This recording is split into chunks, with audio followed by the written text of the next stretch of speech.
if it'll let me go.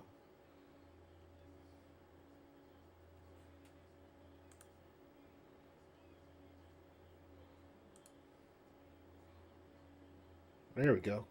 I'm live now. All right. I'm live on YouTube, so I'm trying to listen to. I'm trying to do two things. So I'm very curious of how this is going to turn out and what this audio sounds like. So, but in any case, the question was, what was it like at Alumni Day? And it's like a family reunion. We have a lot of fun, just hooking up with guys, meeting up with the dudes either you played with, still friends with, all that kind of stuff. We were in the FanDuel room in the stadium. Um, Man, this place is like a nightclub. It's got two levels. It's got a terrace where you can sit up there and eat and look over. You had a full bar. Food was catered. They had everything. Um, my food of choice that night happened to be, and this is a very odd mix. I had pork belly and sushi all night. So, but went on the field when they did warm ups, and they did it like the way they called us out in the past. They called us out one by one, but this time they did because it was halftime. We had to do it kind of quick. They lumped us all in by position, so it was like the quarterbacks and the running backs, wide receivers. They did it like that, and then they would announce, I don't know, who was the most popular guy in our group. And my group, they announced they announced AJ Feely, and I was walking with Darren Sproles. So this was my first time meeting Darren Sproles. I'd never met him before, so it was cool meeting him.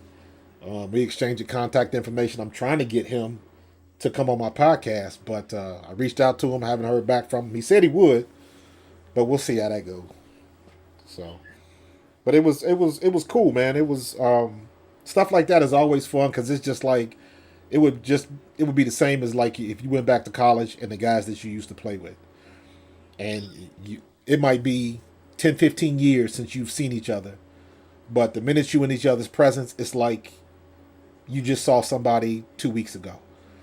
Like you pick up right where you left off, and that's the good thing.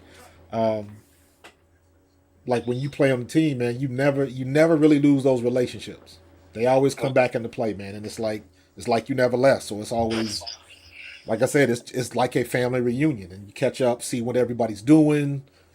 Catch up. Some people use it to connect and network. Come to my golf tournament, I go to your golf tournament, that sort of thing. So it's just a lot of fun, man.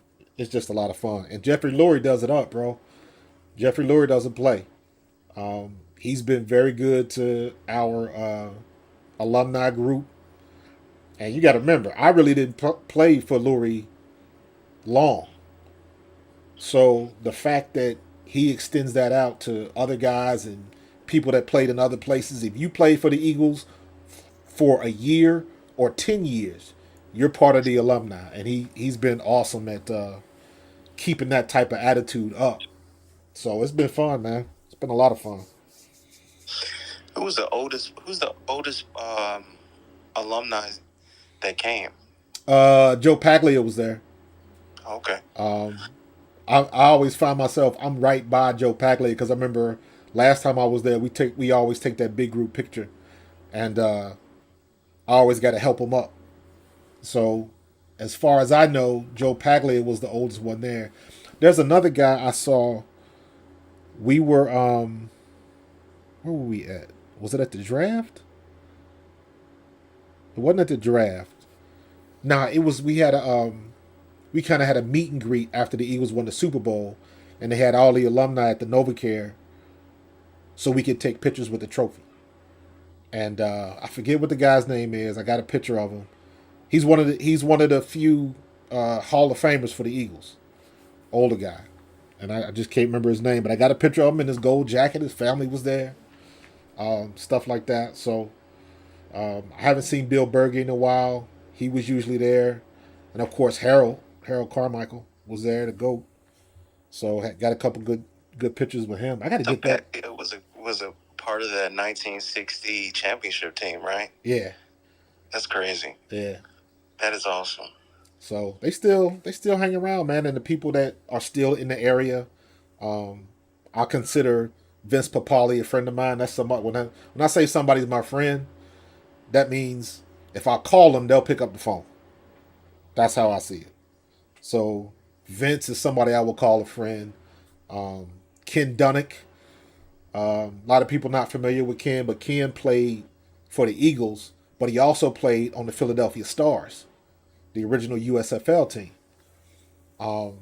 when they went back to back. But he's still strong in the area, so I talk to him a lot. Willie T, me and William Thomas have been friends. He was the first friend I met as a rookie. He came out in '91.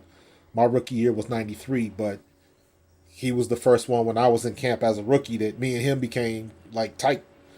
And we've been friends to this day. He was the best man at my wedding. Like, I'm a godfather of his child, one of his kids rather. But yeah, me and T been tight for shoot over 30 years now. Over 30 years, so making myself sound old too. But so yeah, man. Brian Baldinger, I consider a friend. Mike Mamula, Mike Shad. Um, who else? It's not many. Um, did I say Mike Mamula? I think I did. And I'm trying to. Who else? Oh, Vi Sakahima. But Vi, I haven't seen Vi in a minute. I still think he has that house in Marlton, but I know he's been doing stuff with his church. He's a ordained minister and everything, so he's been busy. So, so it's been cool, man. But let's see what else is going on here. I got two screens up. I don't know if y'all been paying attention to the news, but the Eagles had a day today, and this is the kind of stuff that I like because that lets you know you're getting closer and closer to the season when you can't even get through a practice. You can't even get through a practice because of the fights and tempers are short. Anytime Jason Kelsey is knocking folks out, you know that's a problem.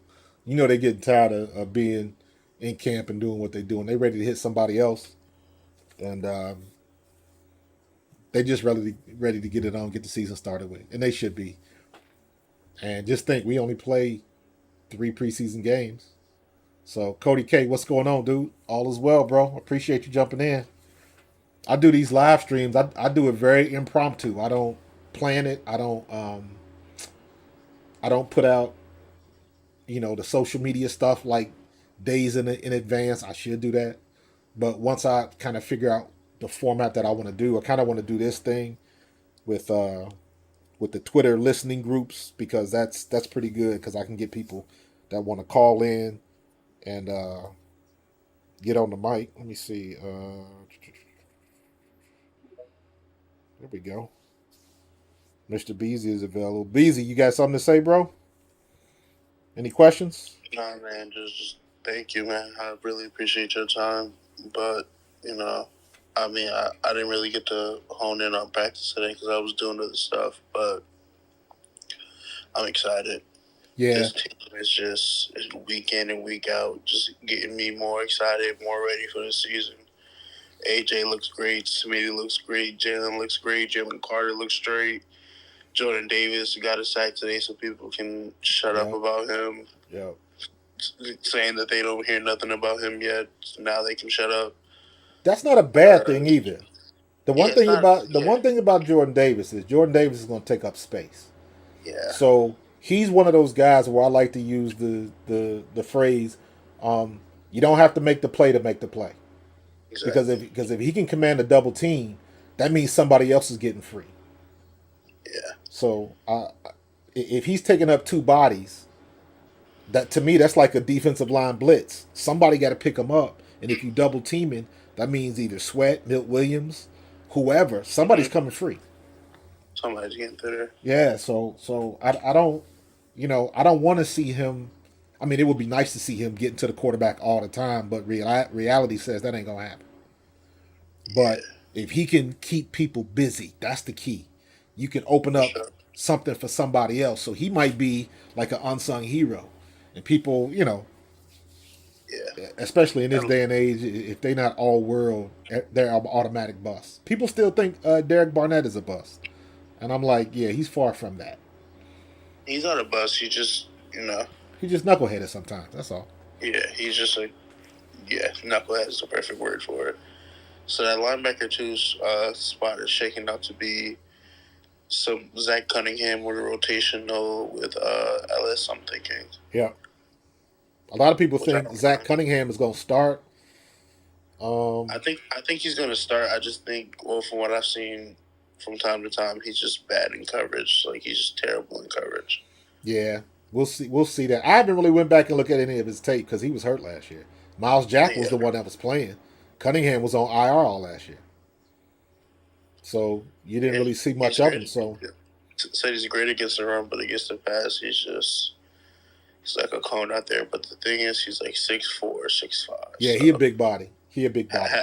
having somebody like that in the middle of your defense is always a task. Just having him out there, because Right. if he can jump and tip the ball, it's going the other way. Uh, I would agree. However, somebody that big, and again, I gotta wait to see what his speed looks like. Does he have Yeah, decent speed? Does he have good speed? Especially when you a big body like that, you can mm-hmm. game plan those mismatches. It's almost like when we played Dallas last year, we got ourselves into certain formations from shift or motion, and we got Van Der Esch guarding Kenny Gainwell. That's a Yeah, mismatch we should win every time. Is that going to be the same situation with Zach Cunningham? Yes, he's a big body against the run, but to your point, if he's got to cover somebody, um, yeah, and you know they can mix things up and put him on a wide receiver or a running back. That's a mismatch we should win all the time. yeah, All the time. So we'll see what's going to happen. yeah. And outside of that, excited. I'm really, Smitty and AJ are just tearing camp apart, and I'm loving it every second of it.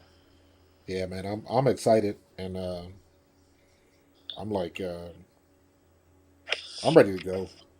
I'm ready to go. I've been very reserved because I'm hearing all of the love for Jalen Carter, and while I Yeah, like it, um,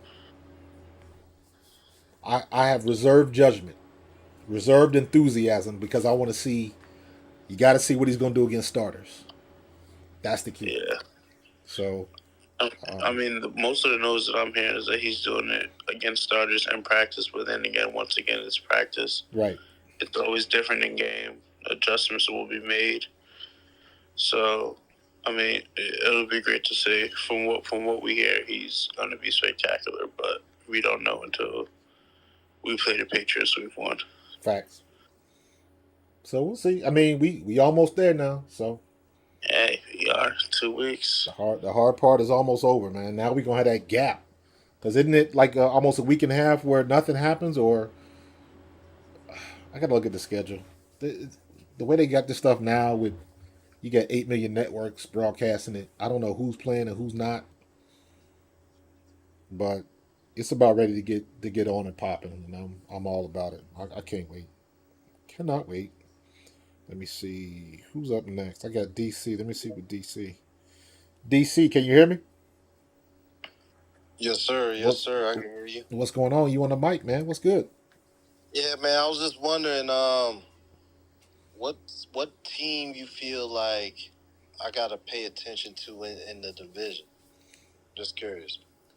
Honestly, the way, and I'm saying this strictly on what I've seen in the preseason, nothing else, um, and a little bit of history. Number one is always going to be Dallas because whether we think even Bentley, I see you, E Money, I appreciate it. Dallas always gives us problem. whether or not they got a good team, we got a good team, whatever the situation, we always give them problems and they always give us problems. So the Dallas game is always a good game. I'm very interested to see what happens with Washington. Washington looked great the other night on TV, but it was a preseason game and they celebrating the preseason win like they won the Super Bowl. You know, that just means they not used to winning like that. But Eric Bieniemy, you talking about a hard nosed coach, very demanding, and he's got them boys, kind of righting that ship and turning in the right direction. But at the end of the day, with them, I think they'll be fine. But it's going to be all about what their quarterback looks like. So I'm not really concerned about the Giants. I don't think the Giants are a better team than we are. I still think we're the best team in the division. But heck, you know, just the way things go with us, I think Dallas is going to be the biggest game as it normally is. But I think us and Dallas, Eagles and Dallas is 1-2 in the NFC East.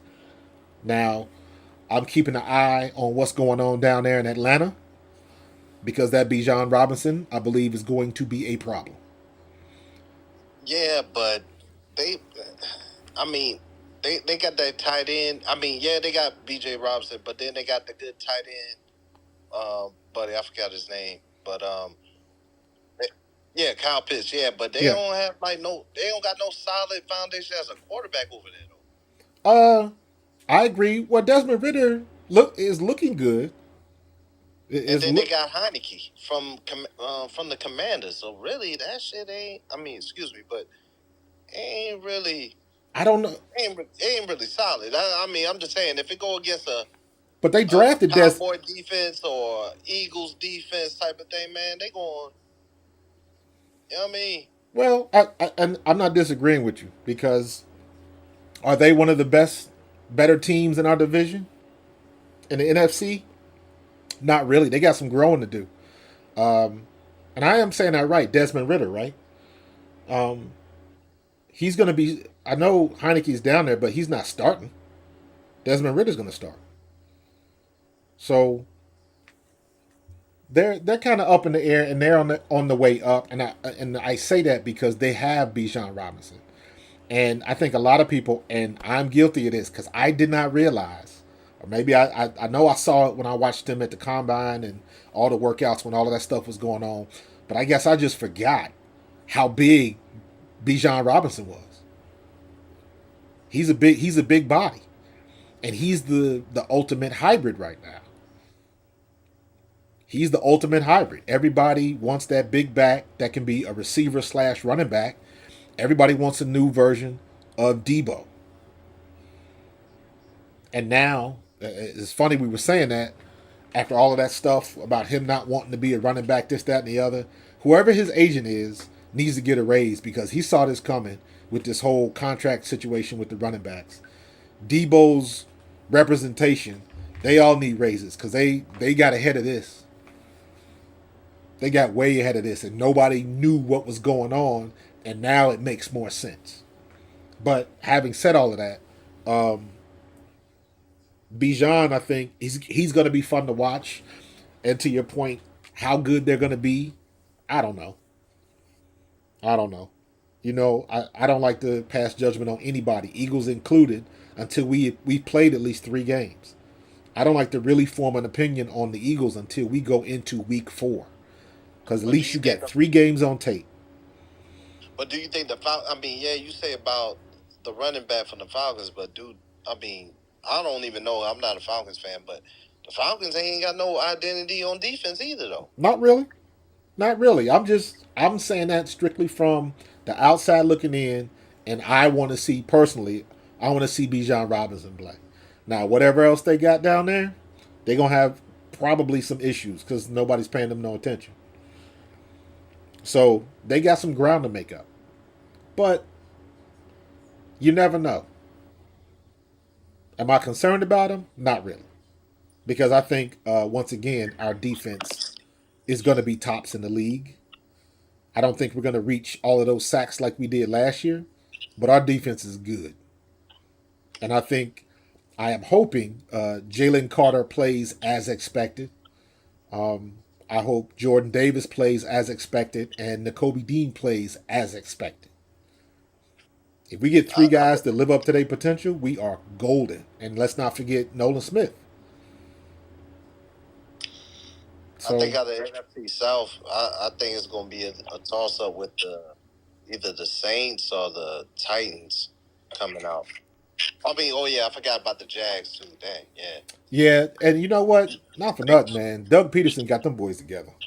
You put the Saints in the AFC South? You talking about something else? No, I said NFC.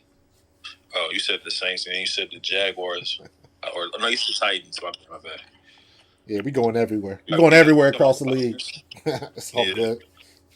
Hey, Marcus. Yeah. So, like, you know how they say defensive tackle. First of all, what's going on, man? I'm sorry, I'm just kind of just jumped in here. That's all good. I know how you know how they say like defensive tackles normally take like a year or two to kind of really develop and become like the guys that they projected to be in the league and so forth. Right. So, with that being said, in your years of being around the NFL, how many defensive tackles have you seen that were like studs from day one? Because like I can't help but get excited about what I hear about Jalen Carter. Like everybody's talking about how dominant he's been in practice and preseason and all this stuff. Like it's like everybody's talking about it. It's like to the point where it's like the worst kept secret. Yeah. Yeah, I know you don't like that DC, but you're gonna have to just deal with it. Who's a defensive player that came out on fire? A defensive tackle. A D tackle. Well, I would say Aaron Donald might have been the last one, was he? Yeah, I think you're right.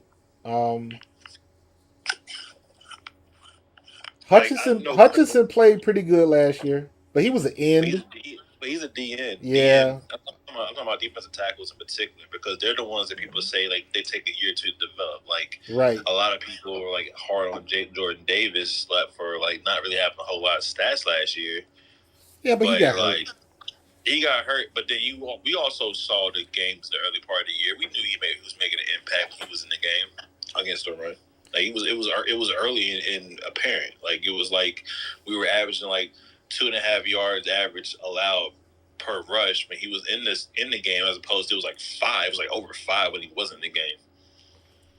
So like I don't know. Like, I'm trying to think of what other defensive tackles that have like were like that were studs from the day they stepped foot. Maybe like Sue. I don't know. And Dominican, yeah, he made a lot of noise. I'd have to look at his stats again. I think you might be right with Aaron Donald. Quinnen Williams, maybe. Who else? Like they're not. It's not. They're right. It's not like a common thing. Yeah, I'd have to check stats on that, man. That's a good question. Yeah, because I mean, man, like Jalen Carter, it's hard not to get excited about him, man. You just keep hearing stuff. It's just like he's really just kicking ass. I don't know who would. Was he Arakpo? Was he a D tackle or? Nah, he was an edge player. Yeah. I think Aaron Donald might be the answer. Fletcher wasn't. I think Fletcher had a decent rookie year. I don't know if he was Fletcher his rookie year. You know what I mean? I don't think Fletcher turned up until year 3. Yeah. I think you are right because he got drafted 2012. I think 2014 maybe when he made his Pro Bowl. Yeah, I mean like almost 10 sacks. And by that logic, Milt Williams. That was a year he had that game against the Saints where he just dominated. Yeah.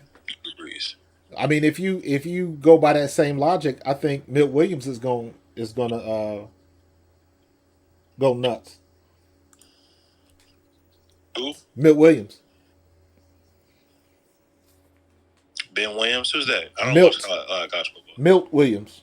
Oh, Milton. Oh, yeah. Milt Williams. Yeah. So he played good the last half of the year last year. So with Hargrave moving on, he's got some room to flourish. Now it's his time to shine. He's athletic. He's got all the physical tools to be a really good player. Absolutely. Strong as hell. athletic as hell. And it seemed like he was really starting to put together a lot of the intricacies of the game, especially last year. It says a lot that when other opposing teams talk about our defense, his name comes up fairly often. It's like they know Right. about 93, and I feel that's a good deal. He don't continue to kind of just fall on the radar, and he's gonna come out of nowhere, and you can be like, oh shit, who's 93? Oh yeah, that's Miller. So we'll see. We'll see what's gonna happen. We'll see what's gonna happen. Let me see. I see my other boy on here. The Power Within. Let me get him on the mic. Hello. What's going on, dude? Doing good. I was thinking about something. It's like, why do we have to start? Why do we have to start a fight with the Colts? I mean, I wish we had dual practicing with the Cardinals so someone could finally punch the height in the Kyler Murray. Typical Eagle stuff, man. Typical Eagle stuff. That's what they do. Yeah, it is, man. It was bound to happen. I'm surprised it didn't happen sooner. Hey, at least we fight. Yeah. At least our teammates are calling our quarterback a bitch and all that. Yeah. Nah, I mean, that was on something different though. But yeah, try, it was. try that with the right team though. You know what I mean? I think the dude. What's his name? Accidents happen. The linebacker for the Colts. I just think, he made that comment about our tempo not being their tempo, and I was like, that ain't got nothing to do with hitting somebody late twice. No, you hit a dude late twice, and Yeah. he had to come check you about that shit. He got away with it the first y'all time, Y'all went after a rookie, man. Yeah. but it's you got to draw the line somewhere, Oh yeah. 100%. and then you got those people. It doesn't happen as much now because it costs too much money, and you got cameras everywhere. But I remember that fight last year, Aaron Donald and the Bengals. Oh yeah. They were slinging helmets. Aaron Donald was slinging helmets, not they. Yeah. Aaron Donald. So it stuff like that can get out of hand real quick because people black out, and it is way too much money on the table for that type of stuff to happen. They said Kelsey sprinted 50 yards to get at Franklin too. They say he sprinted 50 yards to clear out. So here's what I'll say about that. If Kelsey did that, number one, I got to look at Kelsey's temperament. He ain't the one to do that. Not since he been in the pros. He was a wild kid at Cincinnati, but since he was in the pros, he's What was the story? What was the story in Cincinnati? He was just a wild kid, man, not afraid to fight, all that kind of stuff. I think he tells a story on his podcast. Let's be honest. He's been fighting all the time. That's crazy. Didn't nobody know him coming out of Cincinnati, and I'm from Cincinnati, and I didn't know who he was. So it was one of those things. He talked about that on his podcast that he had Howie Roseman on. He asked him. He said, "How come y'all didn't draft me?" And Howie Roseman said, "You got in too many troubles and too many fights while he was down there." Because a lot of people didn't realize. You talking about Travis or Jason? Jason. Yeah. Jason. Travis was a problem too, but by that time, Jason was trying to keep Travis out of trouble. Yeah. Jason had to get the coach to let Travis come back on the team. Travis had got kicked off the team. Yeah, I do remember that. Yeah. Yeah, he was a knucklehead, man, and he had to mature up. But you got that everywhere, man. So, but I was saying all that to say that the temperament that Jason Kelsey has now, something must have snapped for him to do what he did and go after somebody like that. It must have been bad. He was so effusive in his apology for it. Like it was just like, yeah, it must have been pretty bad. It must have been very bad. Yeah. Like he was so apologetic about it, while Zaire Franklin was still kind of mad. But like, did you hear about the fact? Like I said, they said, we watched Jason Kelsey on screens, right? So imagine him sprinting 50 yards in a full sprint to fuck you up. Yeah, man. And this is not even the block. This is to fuck you up. That had to have been a hell of a fucking collision. Because it ended practice. It ended the whole damn practice. Yeah, well, because they ended up brawling. You can have fights. You can have fights, but when both teams leave the bench, that's a problem. They said Kelsey was in the middle of a fucking 20-man pile. Yeah. Get out of that. That's crazy. It must have, like you said, he's not usually like that. It must have been very egregious. It must have been bad for him to go out like that, but. And the funny thing is, they made it. Was it Zaire Franklin made it go? Just a comment about like physicality and stuff. Because we had the whole. I don't know. Something has definitely switched since that first. Somebody thought about it, but it's true. Something has definitely switched between that first joint practice with the Browns and now something switched. Well, I think the boys are waking up. Yeah, you get tired of looking at the same people week after week. Yeah, you get tired of doing that, and you get edgy, and somebody say the wrong thing, and there's every camp, every year on every team. There's always a person that wants to push the envelope. There's always one guy that's trying to get noticed, and he thinks getting into a fight is the best way to get noticed, and stuff like that. If a undrafted free agent he's trying to get his name out there, people do dumb stuff. It happens all the time, but it's part of the game, and you just keep it moving. He ain't gonna play. I'd be surprised if he plays in this last preseason game. Jason Kelce. So Jason Kelce's not playing any preseason game at this point. He's not playing. Nah. So it is what it is. Not to mention, he knows they're gonna try to come at him. Who started this? Go ahead. Okay, you can go ahead and try to fight Jason Kelce if you want to. Go ahead, bro. Well, okay, so the first fight was Jason Kelce. What was the second one? The second one was Jalen Carter apparently knocked the ball out of Anthony Richardson's hands. Somebody pushed Jalen. No, I thought that was Derek Barnett. No, they said Derek Barnett. No, they said it was killed. No. They said Jalen Carter was the one that knocked the ball out of his hands, but somebody on the coast retaliated by that, and that's when Derek Barnett came in. So apparently, the story is that Derek Barnett was protecting Jalen. Yeah, Jalen Carter probably. No, when I watched Eagle Eye podcast with Dave Zangaro, and they said Derek Barnett came and tried to punch the ball from Richardson and ended up just punching him in the stomach or something like that. So it was something like that. But at the end of the day, it was one of those situations where just tempers were already high. So Jalen Carter had nothing to do with it. Yeah. No, Jalen Carter was involved in one. Yeah, he was involved, but that particular thing. But you saying Barnett was involved in two different fights? Yeah. Barnett's having himself a day for that. Jeez. As long as he makes plays, man. On the field, and he said, "I'm getting pissed." See, the thing is, I wouldn't mind that shit if it wasn't for the fact that you have more fucking penalties for that shit than you have actual plays. Hey, fellas. Hey, do me a favor. Ease up on the language because I'm live streaming. Oh, I got it. It's all good. It's all good. No, I feel like that. No, that's the one thing is if he actually, that's the thing. He ends up getting more penalties than he does positive plays at this point, and that's a problem. He does, but I love it.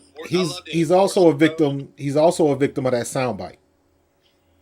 Plain and simple. If he didn't have that soundbite, everybody wouldn't be worried about him as much as he is. It's always him. That soundbite is going to haunt him. Yeah, it does, but it's also true. It is always him. He wasn't telling no lies. He wasn't telling no lies. Literally, it was Derek Barnett is only getting penalties and not making positive plays. Right. That was happening. Yeah, that's true. I mean, hey, speaking of something funny though, I don't know if any of you guys know what you guys know Crossing Broad, right? The publication, the sports publication for the Eagles. Yeah, the guy Kyle from there decided to mess with the 49ers talk show. So he gave him a call in, right? And he brought up the fact that, hey, why don't you guys, he called us scumbags and all this and that. Hey, why don't you cover the fact that people are fighting in preseason games? And they were like, oh, well, you just wasted 15 minutes. It's like, yeah, but why were two guys fighting in a preseason game? And how are we the worst fans? Yeah, man. A lot of this trolling and stuff done got out of hand. I find it funny. Oh, yeah, the trolling's been on a whole other level. The trolling's been on a whole other level this past month. Yeah, it's been kind of crazy. Some people get out of control. I find it funny, but watching it from a distance, some people. It hasn't been too many people that have gotten, I guess, toxic. But some people they come so far out of left field. It's just hilarious. I know you. I know you're not in these spaces as much as some of the other ones, but I'm just letting you know. Excuse me. I've been in the trenches in some of these spaces the past few weeks. Some of the scandalous stuff I've seen in regards to the Eagles being said is crazy. I have been told in the past month that the following quarterbacks are better than Jalen Hurts: Daniel Jones, Justin Fields, the Trey Lance one. Justin Herbert. Who else? Dak. That's were you there? Were you there for the Trey Lance one, Shay? They try to do Trey Lance too. No, there's this narrative that if you put any quarterback in the system that we have, that they would be just as good as Jalen Hurts. They were saying that last year, man, and that's just people hating on Jalen Hurts. Because at the end of the day, you could say that about any team. Look at what Brock Purdy's dealing with. You got Debo and CMC and Kittles. He's got great pieces, and he can't throw the ball longer than 30, 40 yards. If a team makes him throw deep, he's in trouble. Because all he does is dink and dunk. But hey, I can't get mad at him. You get the ball to your playmakers and you let them make plays. That's what you're supposed to do. On top of that, I think Deebo Samuel is a permanent scar in the shape of Reed Blankenship coming out of nowhere and slapping him for no.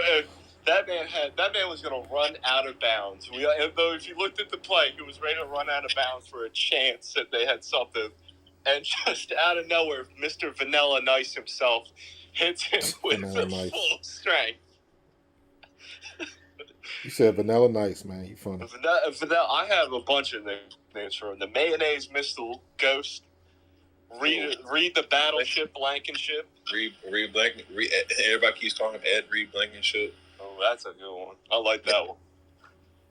I think he's doing big things. I'm expecting big things. I wish he was anything close to Ed Reed. That'd be was it Greenhead or Freak that said today that his hot take was that we were going to have we're going to have a new great safety. We were going to have one All-Pro safety. We were going to have one All-Pro on the defense, and it was going to be. And I thought he was going to say like Hassan. He said Reed Blankenship. And I'm like, man, I wish he was all pro. Man, that man makes all pro anything, second team, first team this year. We gotta have a top 5, top 3 defense at that point because that's the problem. Yeah, that's out of left field. We have such a small sample size with him, though. That's the thing. It's a small sample size. It just looks good, you put up some numbers though for coming. No, it says a lot. It says a lot in his development and their confidence in him that he's been unquestionably been one of the starters, and they haven't even there hasn't been no debate about it whatsoever. But he still has to prove himself. Oh yeah, no, I understand he has to prove himself. But the one thing that can get him, rookie, he did pretty good. Oh, for undrafted rookie, he did great. He's doing really well. He excelled in a position where no one expected. It speaks to the coaching staff and their ability to develop these guys, and also speaks to our scouting department that we be able to find these guys undrafted. Man, this all goes to Howie Roseman, dude. I call him the Wizard of Philadelphia because Howie Roseman. Think about these undrafted free agents we've had in the past. We've been killing it. He's been knocking out of the park. Oh yeah. TJ Edwards, Reed Blankenship, Josh Joe. You got Eli Rick showing things. You got Mario Goodrich showing things. And you can even go back to Corey Clement. Yeah. And his role in Super Bowl. Hey, listen. Quiet as kept. Corey Clement could have low key been the MVP of that Super Bowl. He could. Dude, he got 100 receiving yards. He was killing it, and I don't understand why we didn't keep him. Well, I know why we didn't keep him because they didn't want to pay him. After that year, Corey Clement had a really good rookie year. He had 6 touchdowns, and he was the third running back at best. He was he was the first casualty of the running back curse, which we now see. Want that people. I guess these teams want that revolving door running back, man, and he was good. Yeah. He could have been, in my opinion, Corey Clement could have been an every down back for us. I don't know about that. Why not? Tell me why he couldn't have been. I don't know. From a running standpoint, I don't know if he had enough juice for it. But why not? As far as I just felt like Corey Clement. Everybody says that about a running back they don't know. Because you never find out unless they give you the ball to see if you can do that. I mean, They saying the same thing about Kenny Gainwell.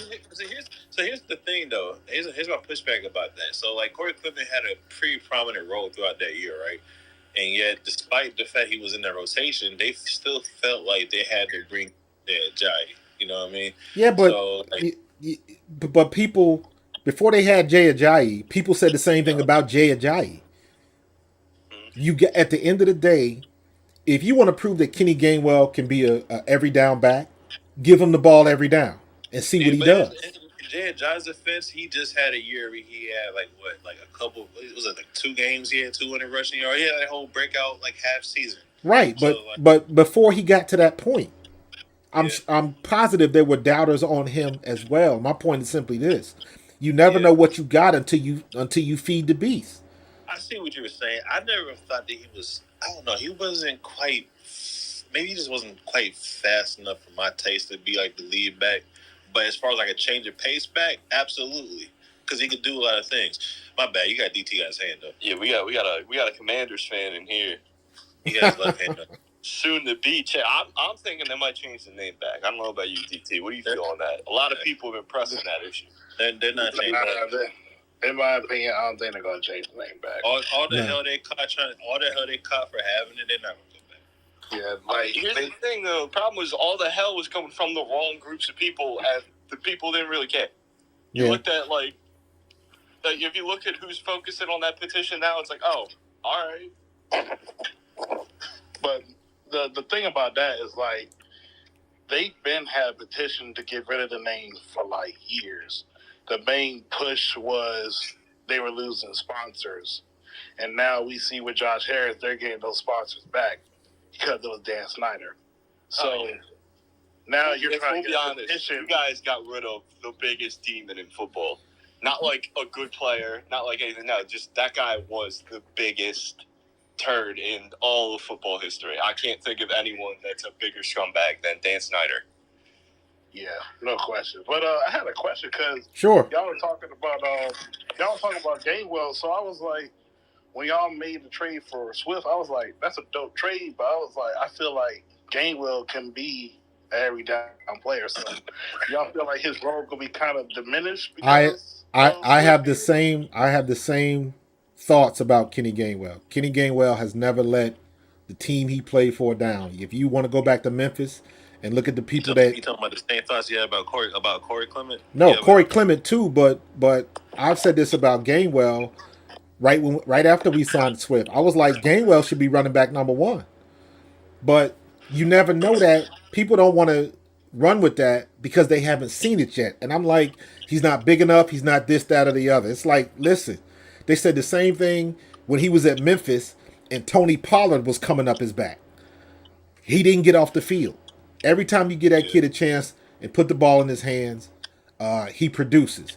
And in today's NFL, it's not about rushes, it's about touches. And if you put the ball in his hands, he's going to do some things, whether you want to hand it off, pitch it, screen him, or throw a pass to him.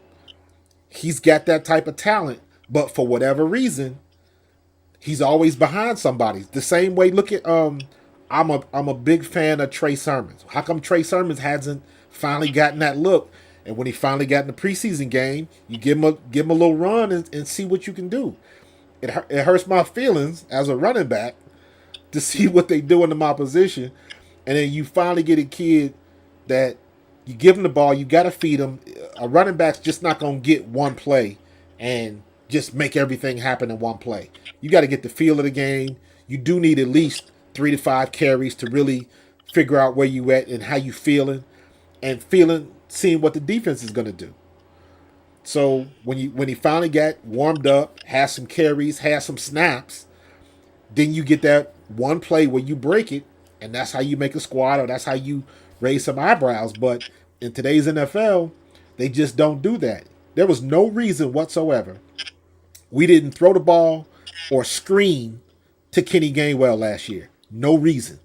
That's a mismatch waiting to happen. There's not too many linebackers that's going to be able to keep up with Gainwell.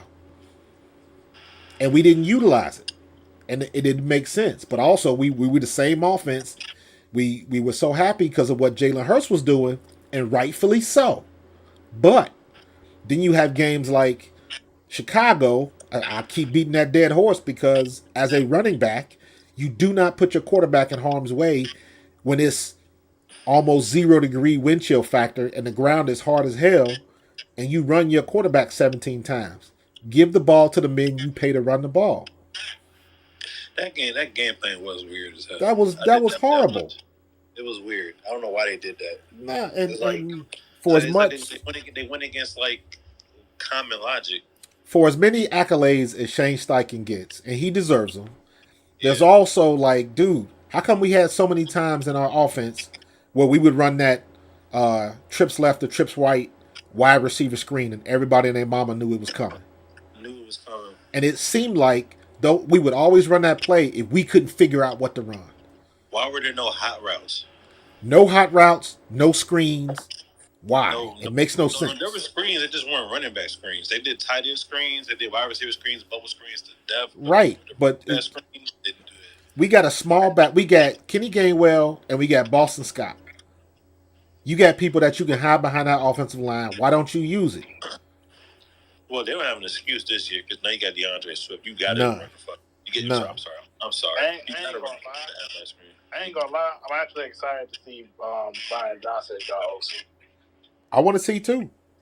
There's not much to fix. You got to adjust some things, but he doesn't have much to He fix. just has to implement his own new play calling, but he doesn't need to change. He's not going to come in and reinvent the wheel. He doesn't have to. He doesn't have to. He doesn't have to. And you guys may have heard me say this before. These two things can be mutually true. You can have more passing yards for Jalen Hurts and more passing attempts, and you can have more rushing yards specifically for the running backs. Both of those things can be true this year if we get rid of that RPO in the middle. We're not going to get rid of it, but let's reduce it. Let's reduce it a lot because I don't think we need it. I think we can use the play action to set up the RPO, to set up the pass, and everything feeds off each other. If he's smart enough to use the game plan and use the pieces we got on the board, because defenses can't stop everybody. You look at every skill position we got. You got AJ, Devontae, Dallas, and now you got Kenny Gainwell, and now you got DeAndre Swift, and you still got to worry about Jalen Hurts across the board. Devontae, I don't know if you've seen Devontae's interview on the Pivot, but he commented on it a little bit because they were talking about this coming year. He said like Brian Johnson's coming in, like the offense still gonna be the same. He's just gonna have his own little spin on it. That's basically what Devontae said. So like, I gotta watch that. I saw the thumbnail pop up. I gotta watch that. I like the Pivot. If you think about it, like, okay, Shane Steichen leaves, and you bring in you promote Brian Johnson from quarterback coach to offensive coordinator. Everybody else other than Shane Steichen who was involved in the offensive game plan from week to week is still there. Everybody. Right. Correct. Kevin Patullo, the passing game coordinator, Jeff Stoutland, I forget who the quarterback coach is now, but he was there. I think some different. And Brian Johnson was lockstep with Shane Steichen. Like you would have, like I said this before, you would have to literally itch the bed to have a huge drop off in offense production with this team. Agreed. Agree with you 100%. You would have to be just an absolute D-bag of an offensive coordinator to not be able to get some points off of this offense. So, well, we'll see. We got plenty of opportunity, and we shouldn't. There's no excuses. And like there were teams that were trying to hire him from us, right? So I know he's highly thought of outside the fact that he's also a guy who knows Jalen Hurts. That's going to come into play too. Most people don't talk about that enough. When you have a relationship like that with a player, which is kind of rare, with the exception of maybe, if you're talking about legacies and nepotism. Very rare connection. That's most of the time you're talking about coaches and sons, just like Kyle Shanahan and his dad and all that kind of stuff. So that's like if you have like a close older god brother, right. who you used to grow up and watch play football, and now he's your offensive coordinator in the pros. Yeah. That's basically what that kind of is. That's somebody that ate food at your house. So that Right. relationship is strong. And that Right. gets into, unspoken communications and stuff like that. And like people don't get that enough credit. Like when you when you go into camp, if there is anybody that you see that you have a relationship with, and I'm talking about somebody you played against, somebody you used to know in high school, anything like that, anything that you have any type of commonality with, that is a huge bonus because it relaxes you, especially if you with somebody that's a veteran or, um, you know, if you go, if you talk to somebody like when I got into the league, I was hoping. I came out in '93. There was another guy that was here named Jesse Small. He was a rush edge linebacker, also from Eastern Kentucky, and I was hoping that he would still be here when I got in the league. Didn't turn out to be that way, but you always looking for somebody that you familiar with, and he's got that at the prime position. So the two most important pieces we got on our coaching staff, and as far as our players, are family basically. Think about it. Like two of the biggest parts of your offense are people you've been close friends with for years before a lot of this shit. Right. So I'm sorry. I keep cussing. I'm sorry. Sorry. I'm used to being in my own spaces and like That's all good. Really, but yeah, no, like that's I didn't think about it like that. Like you got guys in your locker room and your game plan who you are connected with on a personal level, and that's a lot of times like these a lot of times relationships are just professional. You know what I mean? Like it is what it is. A lot of times it just is what it is. Yep. This is a luxury that you got. Like your best friend is one of your best wide receivers. It's like your wide receiver number one. Your older personal friend, family friend that you've known like almost your whole life is now your offensive coordinator. But was your quarterback coach? Was your quarterback coach while you had the best year of your career? So yeah, he's in good shape. We are in good shape. He's in good shape. And I think we're good. I got somebody pending on here trying to get on it. I'm trying to figure out how to do it, and I can't figure it out. I think we got everybody. I think everybody got a question in. So yeah, I gotta learn this Twitter thing. But this is cool, man. I like doing this. I'm gonna try to make this a regular thing, like every Tuesday at 10:30. So that's what's up, man. I'm gonna go live. So I appreciate this, man. I love this engagement. I love talking to you guys. I love talking to people, and just getting that common ground, man. And keep studying that tape, bro. So I appreciate everybody for joining me. I'm about to sign out, and let's lock this in next Tuesday at 10:30. I'm gonna do the same thing and get more people, man. I'm trying to figure out a way so we can. This is the new age to do it. This is like a new age call-in show, like a radio call-in, except we doing it on Twitter, and I don't see nobody else doing it. So it's good to be the first. But I appreciate y'all. I'm about to get up out of here. I will see y'all next week. And I will check me out Thursday on A2D Radio for my show Pro Fan Talk. That's always going to happen. And I'll be posting stuff on my personal YouTube channel, which is also called Pro Fan Talk. I got a couple other new videos up today. One of the things that I wanted to get into was James Jones on FS1 on the Speak show on FS1 said Jalen Hurts, he did this a couple days ago, said Jalen Hurts has not had any plays where somebody said, dang, that's a good pass. So I put up a bunch of clips where he had like touchdown passes and kind of, made fun of that. So check that out on my YouTube channel. But appreciate everybody for joining me. I'm about to get up out of here. We're going to do this again next week, 10:30. My YouTube channel is Pro Fan Talk.